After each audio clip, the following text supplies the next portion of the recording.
Hello, good morning, everybody, and welcome to a very special episode of the Fantasy Fiends podcast. As you can see, Stevie is not with me because he's not here for these. Ha ha! Sucks to be him, but we get to do this with Angel. Whenever she shows up, she's having a little bit of technical difficulties, but for now, we'll introduce the awesome authors who are going to be talking with us about mythology, one of my favorite subjects of all time. So let's start by alphabetical order. I'm going to say Alisha because you're first on the screen. I have no idea if it's alphabetical, so let's just have fun with it. That is just fine. Hi, everybody. I'm Alisha Klapheke, and I write epic fantasy and high fantasy. I also teach martial arts in my off hours. Right now, I have Fate of Dragons out, and the second book, Band of Breakers, is about to come out July 19th. Very cool. You were with us for the Dragons episode, right? I was. It was very fun.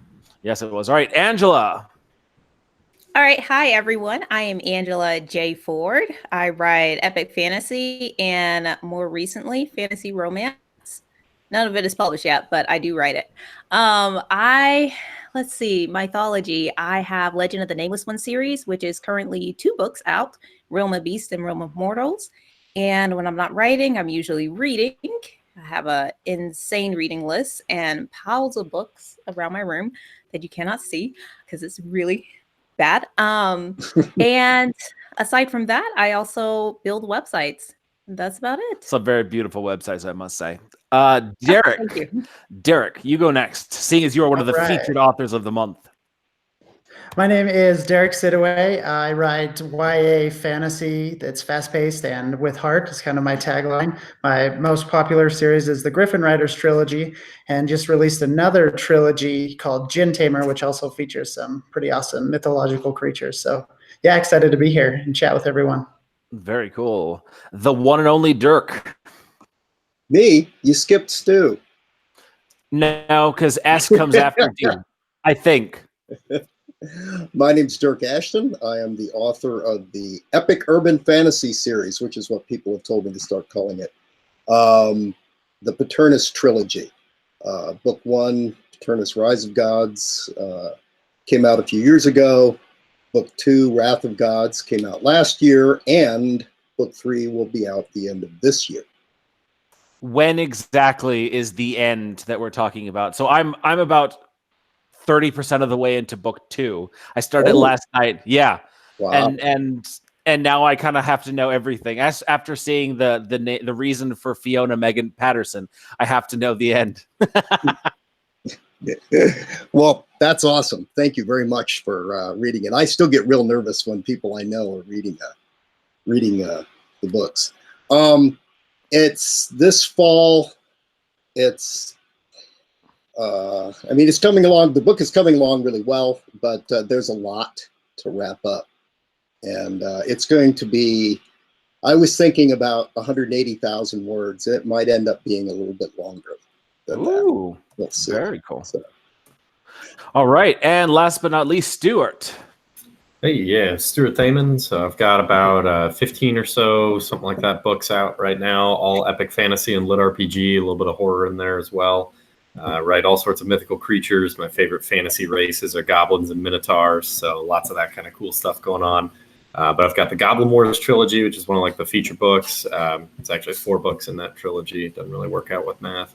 I've got 6 or 7 other series as well. So 6 books coming out this year. We've gotten through 2 releases so far. Got 2 more coming up real soon. Wow. Very cool. Very cool. Now, I'm not 100% certain. I thought I remember hearing that this podcast, this episode was about mythological creatures, but Angel's not here to correct me, so we're going to talk mythology because that's way more fun. That's what I was raised on. Back when I was growing up, where I was growing up, the internet wasn't a thing yet.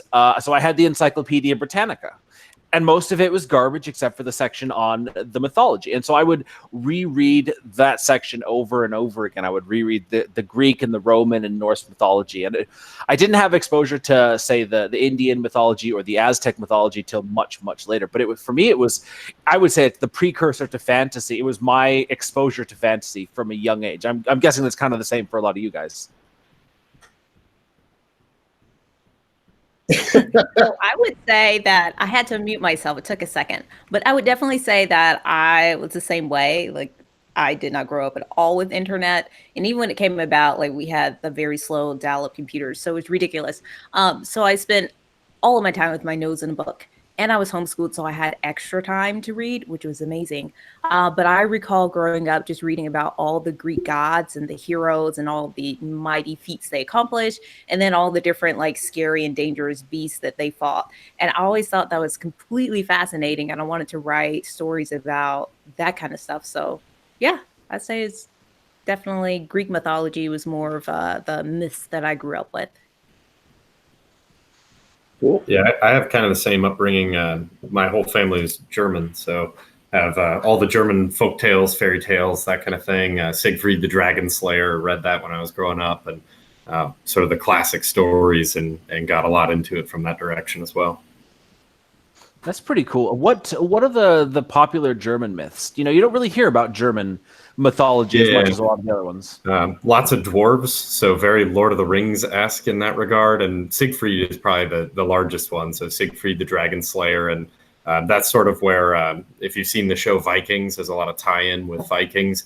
And Siegfried is supposed to be like this sort of kind of Romulus and Remus type figure for the Vikings, sort of giving birth to a whole nation and that kind of thing. And you get lots of mythological creatures for sure. Obviously, him being a dragon slayer is one of the big moments of sort of the whole saga. But you get all sort of the tales of the gods and sort of that kind of Greek style, you know, the gods scheming and meddling with mortals and all that. And then the sort of real precursor to Lord of the Rings with the Ring of the Nibelungen, where you've got like 5 adventurers going out searching for treasure, completing quests, all that kind of thing. It's sort of just one of the crux of all the Norse folktales.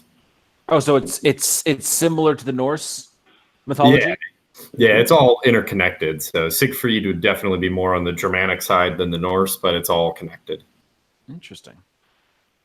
A lot of the characters and the gods can be easily identified with a lot of the Norse. Oh yeah, there's a lot of overlap. Yep. Very cool. Dyrk, what got you into mythology in the first place? I grew up, I'm the same as you. I mean, I grew up without any internet or any even computers until I was almost out of college for my undergrad, actually. But I did a lot of reading, and some of the earliest stuff that I read in fantasy would have, of course, been like the Narnia Chronicles, The Hobbit, and The Lord of the Rings. But before that, even, I was reading a lot of the same stuff. I started, of course, with the Greek and the Norse, but I pretty quickly got into the Celtic, Irish, and Gaelic mythologies, and then into the Mesoamerican mythologies and the Hindu. Mesoamerican would be the Mexica, the Olmecs, Aztecs. Any of the Aztecs, the Mayans, and a whole bunch of the others before them, actually. Yeah, they've got a really interesting pantheon. I was living in Mexico City for a few years, and I went a number of times to the Anthropology Museum, and so they have like all of or a lot of their myths laid out in this really beautiful way. It's a fascinating museum, one of the most interesting ones I've been to. But I'd love to see that. Yeah, it's very cool. I mean, all of the mythologies are insane. I mean, if you really read all of the Norse stuff and the Greek stuff, I mean, a lot of it contradicts, and a lot of it, you know, doesn't really jive well, you know, with other stories within the same one. But they're all like that. All of them that I've read, if you read enough of it, they're all like that. And there's just insane shit that goes on in those myths. The Mahabharata, the Hindu Mahabharata is insane. It's like 3 books this big, and it's just nuts. Wow. I mean, talk about epic.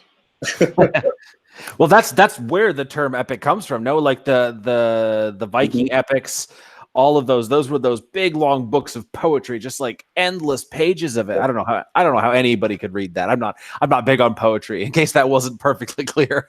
Right. Yeah. That's cool. Derek, what about you? What got you into mythology in the first place?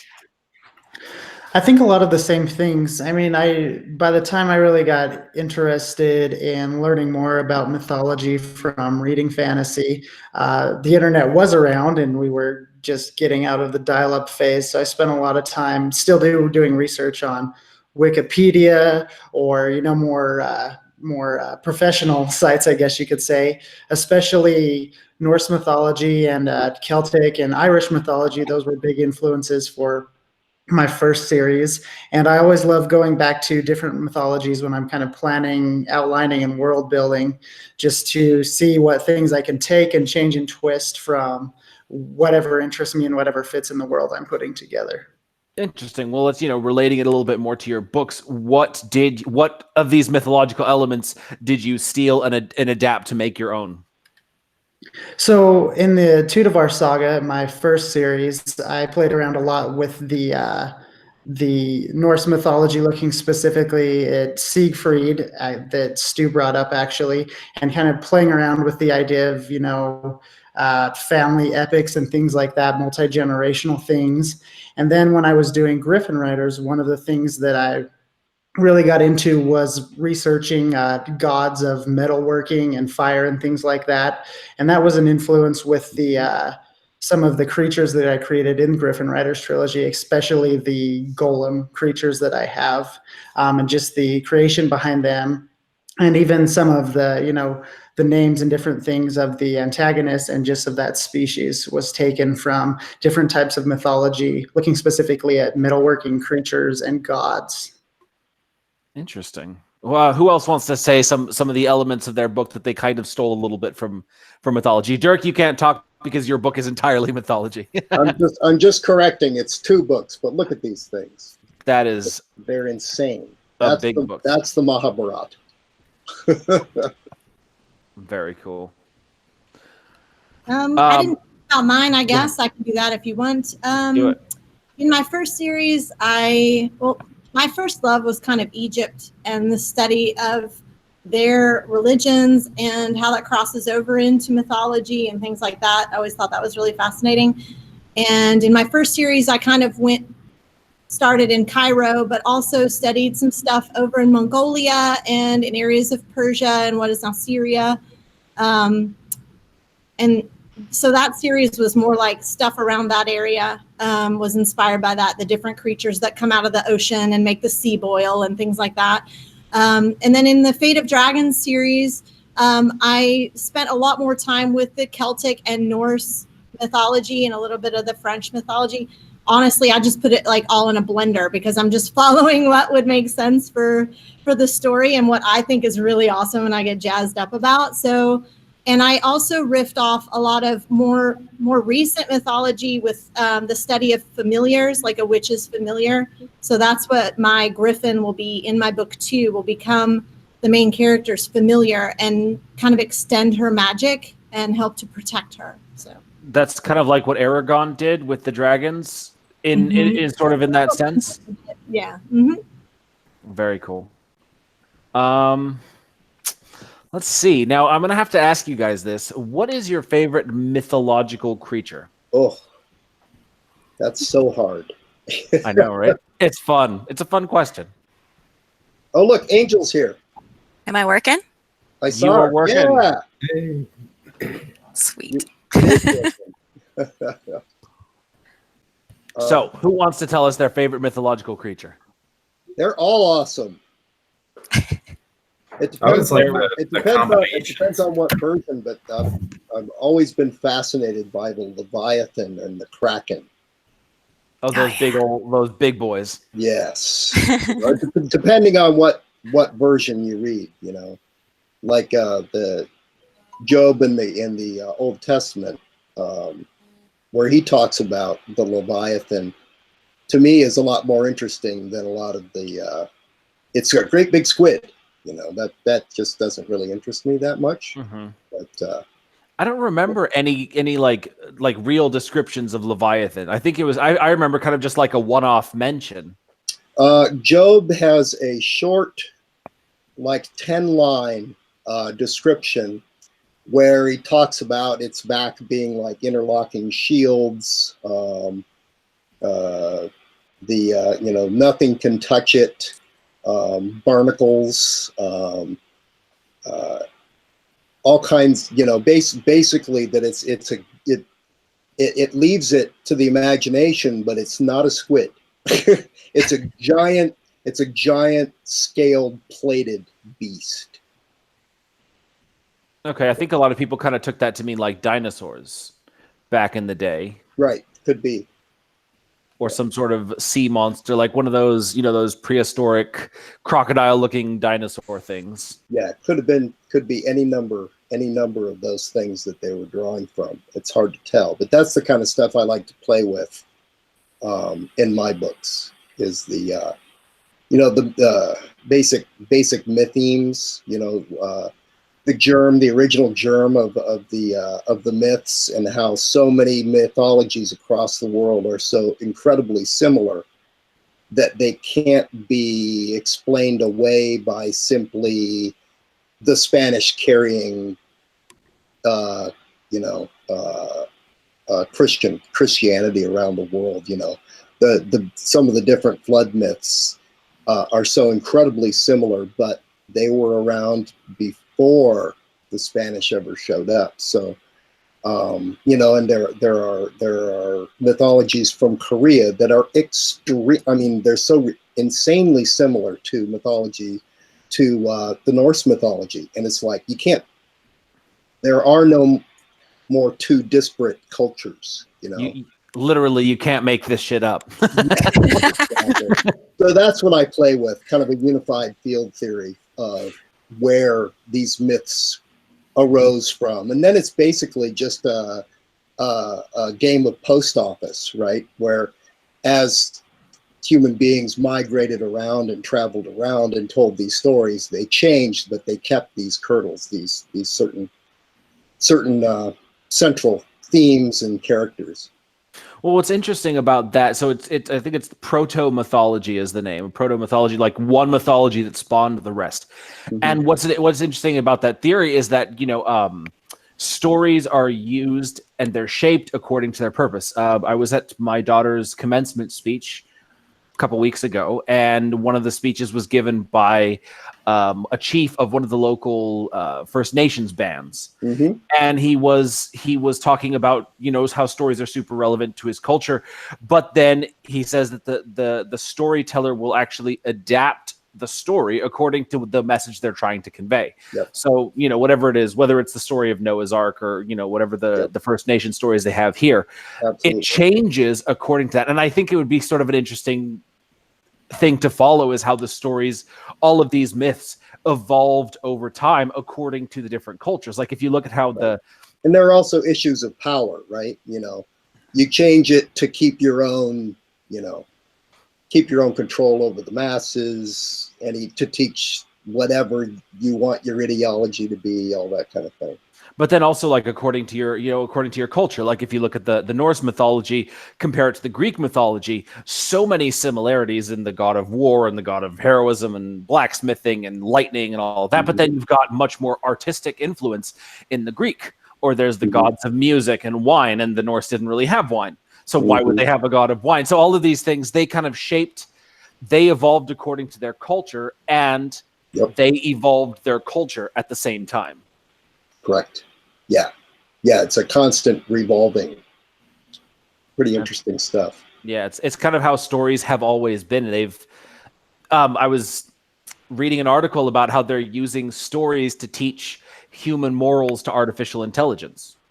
And it's the way that it's always been. It's how parents teach their kids.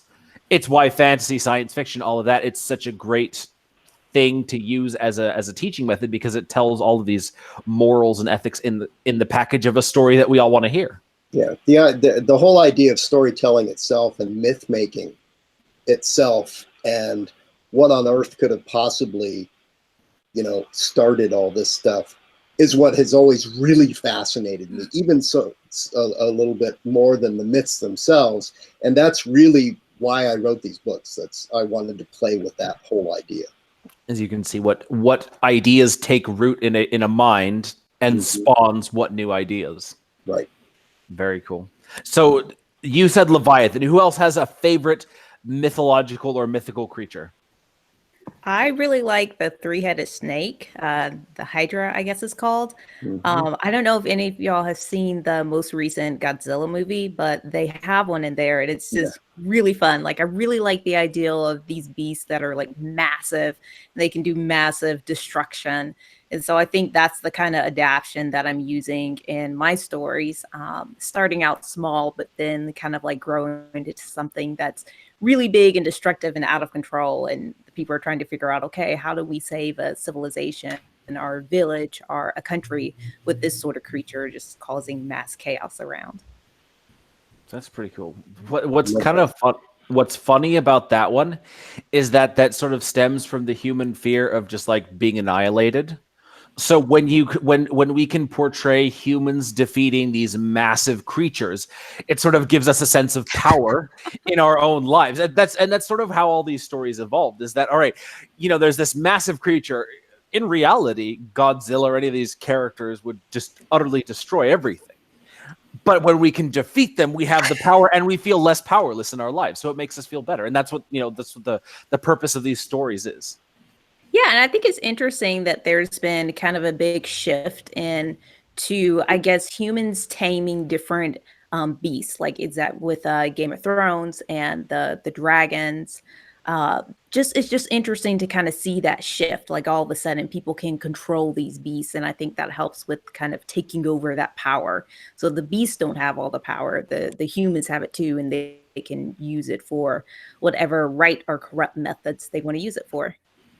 Yeah, even in Warcraft, where you have like the orcs enslaving the dragons and everything. Very true. Dyrk, what about you? I mean, you write griffins, so you probably kind of have to say griffins a little bit, but let's pretend you have free will. And what would your favorite mythological creature be? So I've actually been thinking about this, and I mean, griffins are definitely up there. I think reading like Dragon Riders of Pern early on, when you get that, dragons and humans and kind of that bond, that's really what interests me and what I like to write about, is the bond between mythological creature and person. But lately, as I've been doing some research and kind of, just messing around and fun learning, whatever you want to call it, I'm really interested in folktale stories, American folktale stories, Native American mythology and cryptozoology, kind of going back to what Dyrk mentioned, just how these concepts evolved and the fact that they had to come from somewhere eventually, So where are all these crazy creatures that are in American folktales coming from? And then I think when you talk about that in the setting of a person or a group of people who have come to a completely new continent, and they have this little village on the edge of a giant expanse of wilderness, and then you have all these stories in there, and the fact that everything west of you, no one knows what's out there, I think is really powerful to think of. And then on the flip side of things, the Native American mythologies, where you hear about different creatures that have different abilities, if it's the Thunderbird or the Wendigo, and just the way that they sort of explain what's going on, but also are kind of cautionary tales, I guess you could say, at the same time. No, it's on. Something interesting is going on. Everyone, let's pay attention to what Angel's doing. That's Angel's favorite mythological creature. The Mothman. The Mothman. Alisha, what about you? Did I already ask you?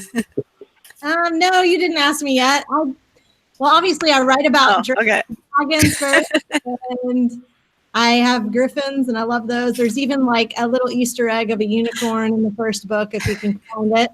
But I've always liked phoenixes because I'm obsessed with fire. I guess I kind of have I don't know. I'm always lighting candles and having bonfires, so I'm kind of a fiery person. So I like the idea of the phoenix, just erupting into flame, like fully immersed into whatever is going on, like a disaster or a passion or whatever, and then just rising from the ashes to live again. I just think it's like that creature has its own little myth just right there visually demonstrated. So I think it's really cool.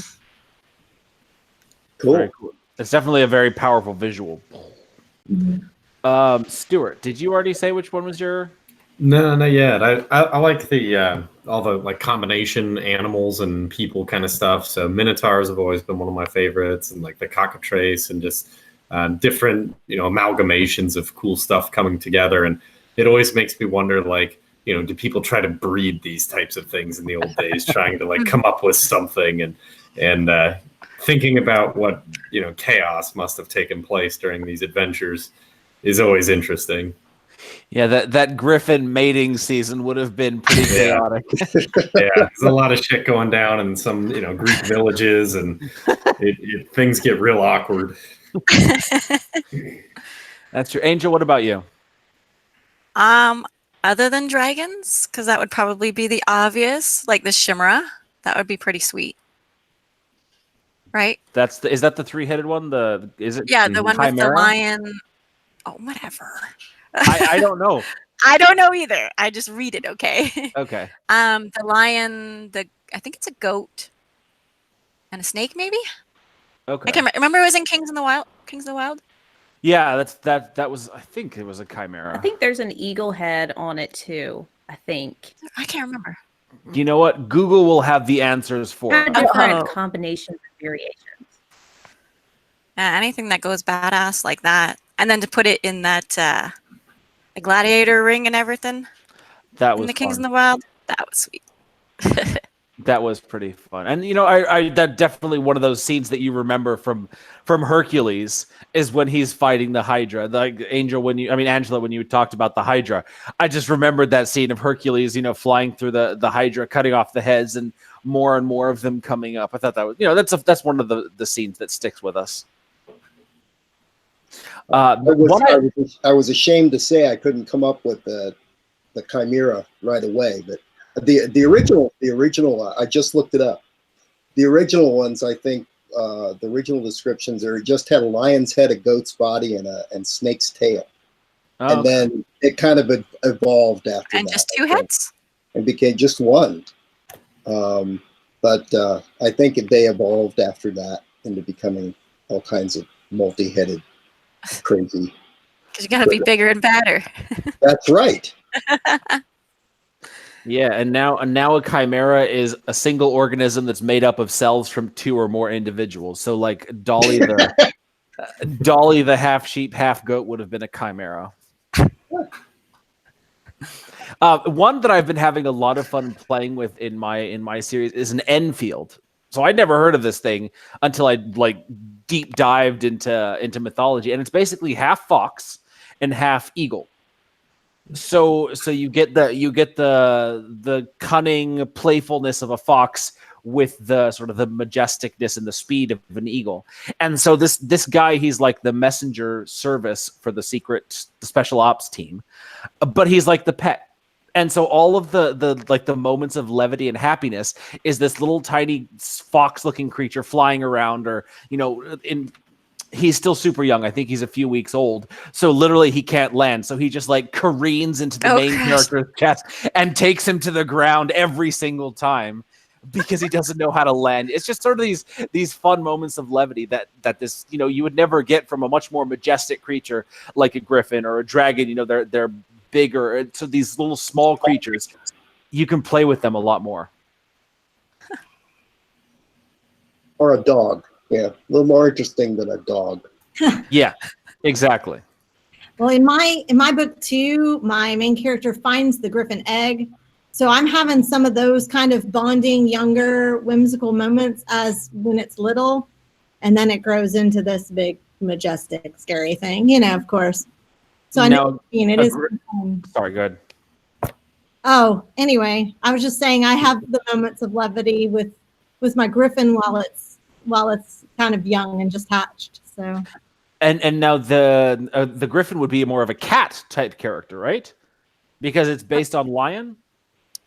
Yeah, I do have. It's eagle and lion. So Okay. I have that. It has. There's a bunch of different versions of a griffin. If you Google it, you'll see a couple of different ways to do it, and I'm sure Derek and I could fight about it. But because mine has all four lion paws, because well, there are reasons, but I have all 4 lion paws, and it has eagle wings and an eagle head, but a lion's body. But like I said, there's a lot of ways it's been done, just like the chimera and a lot of other things. A lot of different versions of it. So I was just thinking of like your griffin, you know, sitting on the table, looking at the character, like knocking a cup off like a cat, like making those really entertaining cat behaviors, but Yes. in one of these mythological creatures. Yes. And he is, yeah, he's got some attitude for sure. And he also, I'm including kind of herd mentality with lions and how they establish dominance within a herd. So like the human and the elf and the dragon shifter have to like show the baby griffin who is who in their little herd, and it's a pretty interesting scene. That's they're like biting each other's necks. It's a little weird, but now Angela, your book you said was Realm of Beasts, right? So I'm guessing there's a lot of different beasts in this realm. Oh yeah. I mean, there are lots of them, you know, because that's the name. But yeah, so aside from, I have a griffin, a dragon, some little beast that's like a giant crocodile. I forget what I call it, but it's in there. And then a leviathan. Oh. So that book, big there are a one. bunch of different ones. And then really kind of there is another creature that rules the forest, and he kind of looks like a dead skeleton. But yeah, lots of fun stuff in there. And then in the second book, like each book, there's in of them, and so she's the main person that controls the creatures, and is kind of collecting them. And I think I did a variation of a chimera in Realm of Mortals, which is in the second book. And then the third book I'll keep introducing new beast as it comes along. So yeah, it's a lot of fun. I think one of the funniest potential books would be like a zookeeper, but for mythological beasts, and just sort of like a shitty day in the life of this zookeeper, and all of the stuff. Like I think Terry Pratchett would have been the perfect person to write this, because he would have gotten like the personalities of all the different animals so nicely, and then just like this overworked, put upon janitor type cleaning up after all of these creatures. Kind of like Newt. Like what? Newt Scamander from Harry Potter. The new Yeah. Fantastic beasts and how to find them. If they would have done more janitorial and less, Right. Dark Lord kind of stuff. Sure. Yeah. Just like one of those stories, it's just a small slice of life story where the guy goes through, shoveling up the phoenix ashes, making sure that, there's no leaves mixed in, or the phoenix will reappear with a coat of like oak leaves instead of shimmering scales, or, picking up after the what are they called? The griffins have clawed up all the furniture. Just a slice of life story like that. It would be so funny. It would take someone with a really good sense of humor to write it. I'd read it. Right? Maybe you should write it, Dyrk. I'd love to if I had time. I'm so slow. It's going to take me the rest of my life just to finish these things that I have on my plate. Yeah. I think going back to what Alisha was talking about, when you're dealing with a baby mythological creature, that was something I played around a lot with in Windsworn, was the kind of behind the scenes to, okay, how do you feed this thing? What do you do where does it go to the bathroom? Who picks it up? Who's grooming it? Things like that. And then also just the fact that you have this thing that might start out the size of a house cat in the case of a griffin, but it's basically going to grow, in my world at least, into something that's like the size of a horse. And how do you train it so it's not going to eat you as soon as it gets bigger than you? Talking about that, determining kind of who's the alpha in the relationship and the working relationship.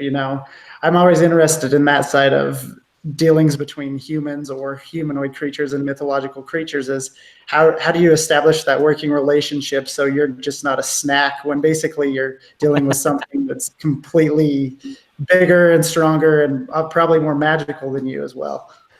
That's probably something most dragon authors also have to figure out too, is how to stop, how to make it so the dragon doesn't eat the human. Or that'll be a really short book, Yeah. I think also where you can include how they're communicating too and how their bond works, because I like to play around with the idea of how they bonded within the magic system, and then like how they communicate, which a lot of us use telepathy. That's that's kind of a standard. So I use that too. I don't know about you all. I try to keep telepathy out of my daily life. My wife doesn't like it so much. My kids aren't fond of it. I try to keep it part of my daily life. It's just really interesting. Mind reading. It's fun. Yeah. Uh-oh. Now let me ask you guys this. Have you ever sort of taken a deep dive into the actual physiology of the characters? Like let's say, for example, a griffin. It's an eagle's head, but it's got a lion's body, which means a lion's digestive system, which is very different from an eagle's digestive system. And then, of course, you've got the lion's body with the eagle wings, which, as we all know, should not work because eagles are supposed to have, very hollow wings, light bodies. So do you ever kind of go down this rabbit hole? I know I do. You definitely would. Yeah, I have. I think it's interesting when you picture a griffin flying in, a movie or something, and it's all soaring even. But then if you think about it, it should be like basically the back end that's the lion's end should be like hanging technically. And it kind of removes the majesty when you think of it that way. But it's like, how do they keep the back end up? Yeah, it's like, I think about that kind of stuff way too much, both the physiology, the physicality, and that kind of stuff, Derek. Like, a Pegasus, that's like the least aerodynamic creature that could possibly be, a horse with wings, right? But I have them in my book 3. So, at some point you just kind of got to go, well, let's give it a nice flat tail like a bat, give it, a few other things, and, just kind of go with it. Another thing that I wasn't sure if I could sell when I was writing the Griffin Riders trilogy was there's a couple of scenes when the griffins are purring. And I thought about the physiology there, where it's like, okay, it's an eagle's head, but, it's a lion's body. So that's where the cord, the voice cords or whatever would be. So I'm like, I decided it was probably possible, but it's a little bit of a hard sell when you try to imagine an eagle head that's purring. Yeah, exactly. And so I actually did sort of like a National Geographic style article on my creatures, just so I could understand them better, the little Enfields, the half fox, half eagle. So it was like researching, okay, now here's how a fox, how they mate, how they eat, how they hunt, and here's how an eagle does it. Now, if there was this creature that was an amalgamation of both, how would they do it? And it was kind of fun. It was very dry, it's National Geographic style, but it was fun to kind of write that because you actually had to think about it. Right. Like how would a fox-esque creature train its young to fly?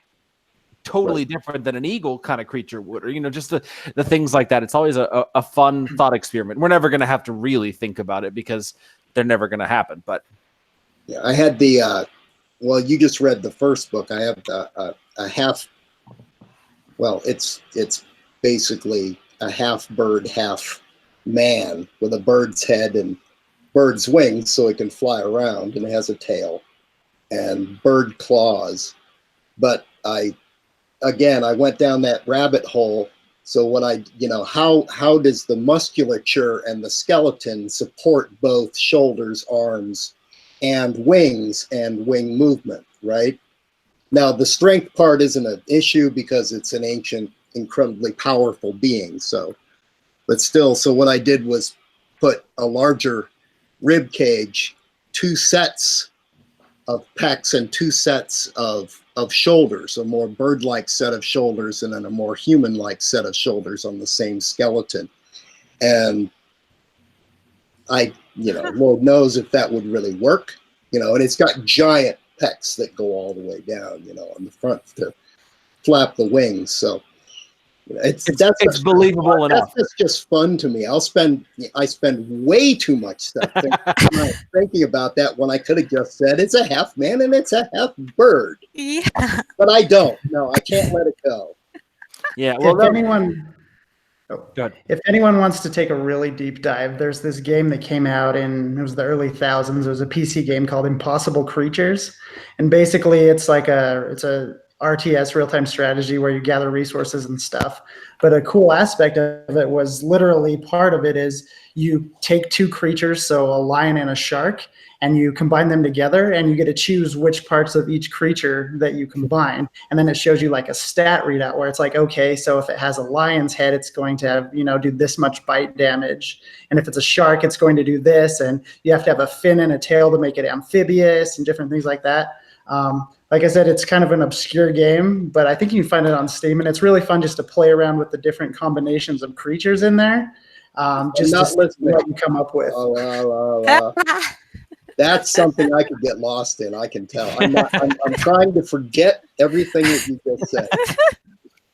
That's definitely one of those things that as authors we need to avoid, because it's just like one of those rabbit holes that you go down and you never come back out of. I would, you guys wouldn't see me for months.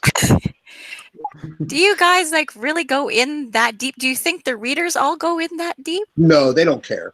Like if you tell me your bird, okay, it can fly. Yeah, exactly. I'm easy to please. If you tell me a purrs and it's got an eagle head, sure, I'm not going to question it. The way I wrote this book, I mean, there are people that like my books and there are people that don't, because of a lot of that kind of stuff that I go into. But I wrote books.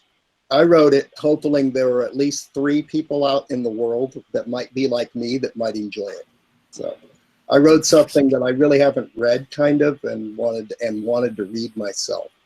I've just been there's no one out there like you. A few people that a few more than 3 that actually like it. Thank God. Well, and of those 3, it'd be me, my mother, and and Andy. Yeah, there we go. Exactly. Because I remember that. I remember reading the second set of shoulders, and I'm like, wait a minute. Would that actually work? And then I saw the big pecs, and I was like, all right, I'm going to let him have this one. I'm going to buy this one. See, but the reason you thought about it is why I love you. Yeah. And the fact that you thought about it is what makes you awesome. But, there's always going to be those kind of readers like that who just get nitpicky about that one thing, or not necessarily because they're nitpicky, but because if it's wrong, it stands out to them. So one of the people who do the better reading for me, she loves 95% of the story without question. And then my horse makes the wrong noise. It snorts instead of neighs or whatever. And she's like, change this, because she works with horses. Yeah. It's those details that when they're not done right, they ruin it for a reader. So you got to make sure that every detail's right. Every detail, guys. Well, and it's not just that. It's that if you go into detail, a lot of people just don't want any detail at all. Yeah. So, it's a fine line between, we all walk a fine line when we write books. There are books that, I read a book about some giant things in Antarctica where it says, oh, and that one is Thor. I could tell by the symbol on its helmet. And that one was, and I'm just like, any idiot can write that. That one to me is too far across the line of too little, right? Yeah. And then people like me go across the line with 2 more. Too much. Well, it's like these mythological creatures. The truth is, I've hesitated to write dragons just because I can't visualize aerial combat. Right. That 3D sort of thing. I have a hard time with that. So I'm just like, I'm not writing dragons because it's easier to not have to do that. But you, the author who understands these creatures, whether it's like Derek says, what is Griffins ate, how much they needed to eat to stay alive, or how they poop, or if a phoenix combusts and gets some mothball or dust mites in their ashes, if they turn into something else, they reincarnate into something else. You the author have to understand it, and you may never write it in, but if you understand it, you can get the details right, and then there's not those moments where it's like, wait a minute, that's wrong. Because you've got it right. You've done the research. You may never give the detailed explanation like Dyrk does, but at least you get it right. Do the rest of you guys struggle with too much, worrying about too much or too little, or do you just try to go one way and not worry about it? I personally don't worry about it at all. I just write the kind of story that I would like to read and enjoy, and I include the kind of details that I find are interesting. And if I'm interested in it, I'm going to write it. If I think it's boring and dry, I don't want to write it, and I'm not going to research it because Right. I feel like that's not the point of me writing fantasy. Like the point of writing fantasy is something that, yes, it's going to suspend belief for sure, but if I believe it, I feel like my readers are going to believe it. And like you said, not everyone's going to love it, and that's fine. That's fine. But as long as I enjoy it and it's good, then I'll just spit it out. I think that's the key. You got to like what you're writing.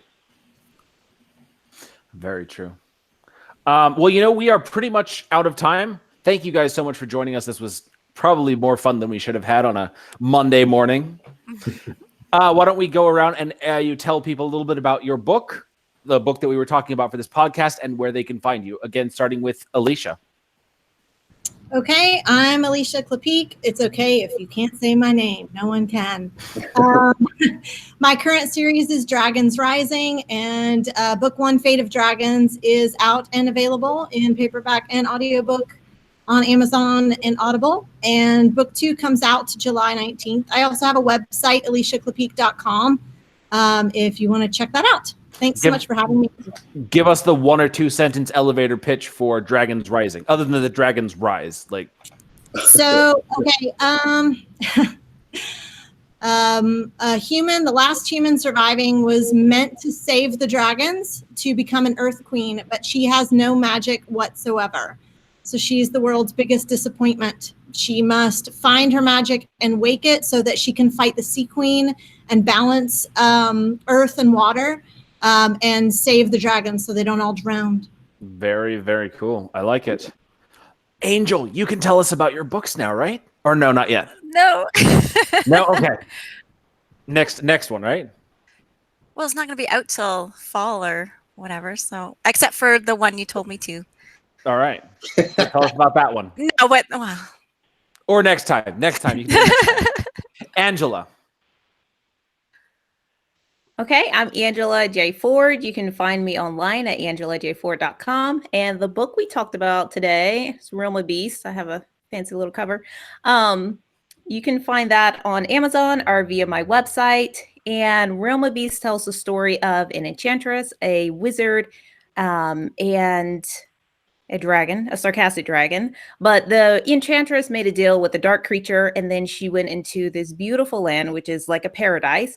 And she found out that the deal she made had backfired, and this dark creature is coming to take over. So she called,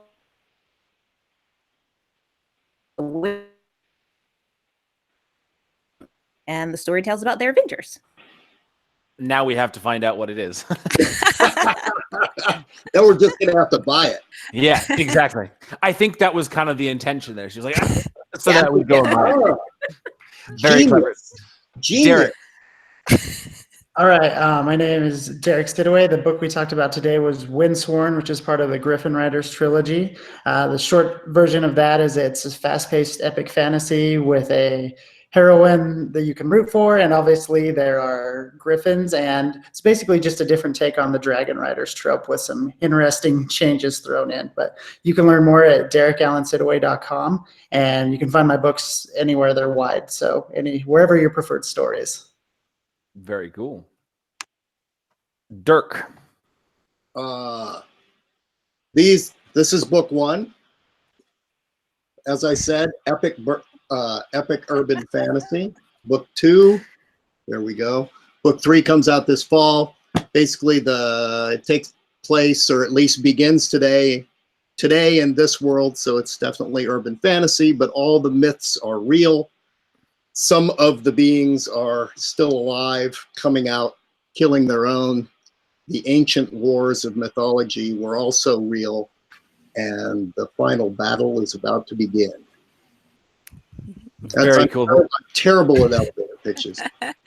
It's cool. The thing that I've enjoyed so much about it is that literally every single myth on Earth is real, and he finds a way to explain it in a way that makes it believable. And I love that because as we all said, we love mythology. So well, thank you. That's better than mine. I'm using that. Very good. And Stuart. Yeah, so Stuart Thaman, you can find all my stuff at stuartthamanbooks.com. You can grab a free copy of the Start of My Goblin Wars series is up on there, called The Minotaur King. Obviously, lots of mythological creatures. It follows, clan of Minotaurs. But my entire sort of epic fantasy world is sort of limited. There's only 4 races: humans, orcs, goblins, and minotaurs. And makes sort of my stuff stand out a little bit different is the humans are the vast minority. There's just one human city, legends of where they came from, stories of other humans maybe existing, but they haven't seen anyone in hundreds of years. And sort of, the wild wilderness is closing in on them. And all those other beasts pretty much are bigger than them, at least in number and usually in stature, and can easily kill them all. So it's sort of a wild struggle for survival. That sounds interesting. And it's from the perspective of the goblins, or it's from the perspective of humans? So it's sort of half and half. The Minotaur King actually is entirely from the perspective of the Minotaurs. So, and then the main trilogy, Siege of Talonrend, and then the 2 after that follows mostly the perspective of a goblin, and then sort of alternates a little bit with the human town and what's going on in there. Very cool. Very cool. And everybody here knows me. I'm Andy Peliquin. You have been watching the Fantasy Fiends podcast. Thank you so much for sticking around and enjoying with us. If you are new to the podcast and just joining us for the first time, hit that like and subscribe button so we have world power, world domination. Thank you for that. And tune in tomorrow night for a special episode with her name, Noelle Nichols. I feel super bad for not knowing that offhand. Last week's episode was rescheduled because Stevie had adventurer's crotch, which is definitely a real and not a totally made up thing that I just created. Every time Stevie has to cancel, I send an email to our guests with he says it's this, but really, and then I make up the name of a disease. And it's just the funnest thing. and he's such a good sport. He plays along every time. And our guests inevitably are like, oh my God, what have I gotten myself into? And then they come on the podcast and they see how ridiculous it is. So anyways, thank you so much. Stick around for tomorrow night's episode with Noelle Nichols, and then on Thursday with Tora Moon, hopefully. Let's hope she confirms. We will be back. Have a great day. Thanks, everybody.